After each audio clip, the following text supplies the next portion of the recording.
The first snow of December blanketed the quiet streets of Queens, New York, in a fragile white.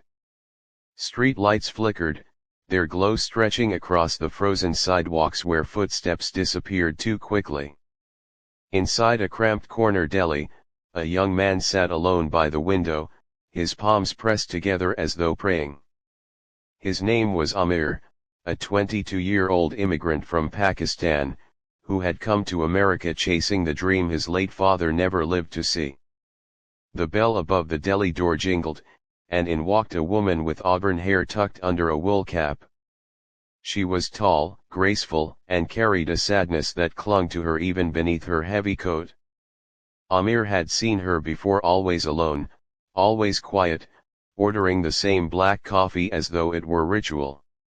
Tonight, however, her eyes were swollen, like someone had been crying for hours. Amir, shy yet kind-hearted, felt a pull. He didn't know her story, but something about her loneliness mirrored his own.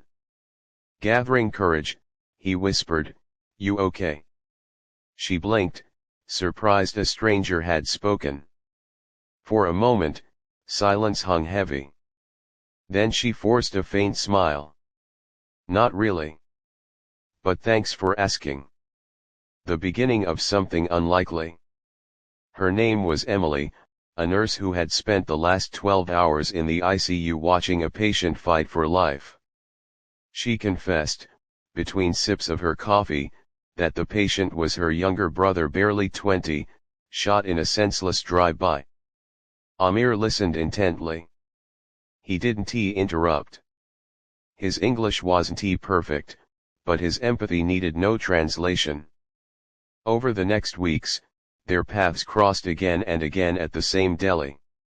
Sometimes by chance, sometimes by choice. They talked about small things at first: how the city never slept, how bitter the winter could be. Then deeper things: loss, fear, hope. Emily's brother hovered between life and death, and Amir became her silent anchor, the one person who never judged or offered empty clichés. For Amir, Emily was the first real connection he'd made since arriving in America. His life until then had been an endless cycle: long shifts at a warehouse, sending money back home, collapsing into bed in a tiny apartment he shared with 3 other immigrants. No family here, no real friends. Just survival. But with Emily, he began to feel seen. A dangerous intersection. One bitter January evening, as Amir walked Emily back to her car outside the hospital, the sound of gunshots split the night. Screams followed. Emily froze, her breath quick and shallow. Amir instinctively shielded her, pulling her close against the cold brick wall. Sirens wailed in the distance. The police swarmed the area, their radios crackling. Emily's face was pale, trembling. That's the same gang that shot my brother," she whispered. Amir felt his stomach twist. He had grown up around violence back home but had escaped it, believing America would be safer, cleaner, more just. Yet here he was, watching the same nightmare play out in a country that promised freedom. That night, something changed in Emily. Fear hardened into anger. "This city is broken," she muttered. "And nobody cares until it's their family lying in a hospital bed." Amir didn't know what to say. But he knew one thing: he couldn't walk away. The unexpected decision.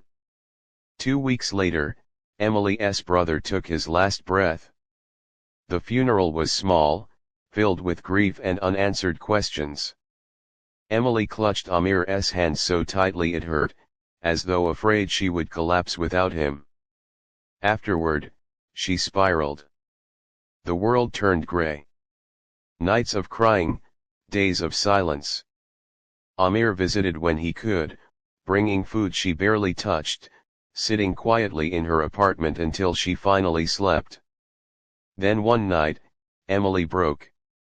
"I want to fight back," she said, her voice shaking with both rage and desperation. I want to do something they'll never forget. Amir's heart pounded. Emily, don't talk like that. But she was serious. She wanted justice, or revenge, it was hard to tell the difference. And she wanted Amir with her. The crossroads. Amir wrestled with himself. He had promised his mother before leaving Pakistan that he would never fall into trouble, that he would honor his father's sacrifice by living clean. Yet here he was, standing at the edge of something dark. One night, he found himself walking alone through Jackson Heights, the neon lights of shops glowing in Urdu, Hindi, Spanish. He paused outside a mosque, where the call to prayer echoed faintly. His chest ached. Inside, he prayed not just for guidance, but for Emily, for her broken heart. When he rose, clarity struck him like cold water, revenge would destroy them both. The twist nobody saw coming. The next day, instead of helping Emily plot vengeance, Amir took her to the police precinct. She was furious at first, accusing him of betrayal. But Amir stood firm. If you fight fire with fire, you'll burn too. Let me stand with you the right way. Together, they sat for hours giving statements, naming names. Amir risked everything by stepping forward: his immigration status, his safety. But he refused to stay silent. Weeks later, news broke: the gang responsible for Emily's brother's death had been arrested in a sweeping operation.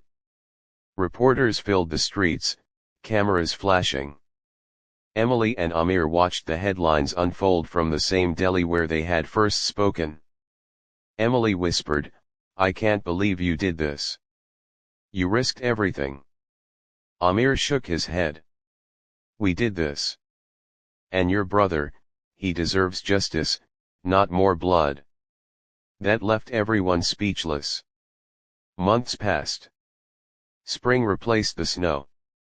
The deli window where Amir once sat alone now showed two figures sitting side by side. Emily had returned to nursing, this time volunteering in community outreach for at-risk youth. Amir had enrolled in night classes, determined to become more than just a warehouse worker. One evening, Emily reached across the table, her fingers brushing his. "You know," she said softly, "the night we met, I thought I was falling apart. But then you showed up, this stranger with broken English and the kindest heart. And now..." Her voice cracked. "Now I don't know what I'd do without you." Amir smiled faintly, his eyes glistening. "Maybe that's what your brother wanted, that you wouldn't be alone." Silence settled between them, but it wasn't empty. It was full of something neither of them had dared to hope for: healing, and perhaps love. At the next table, an old man reading the newspaper glanced at them, then shook his head with a quiet chuckle. Two people, worlds apart, pulled together by tragedy, daring to rewrite their futures in a city that often swallowed people whole.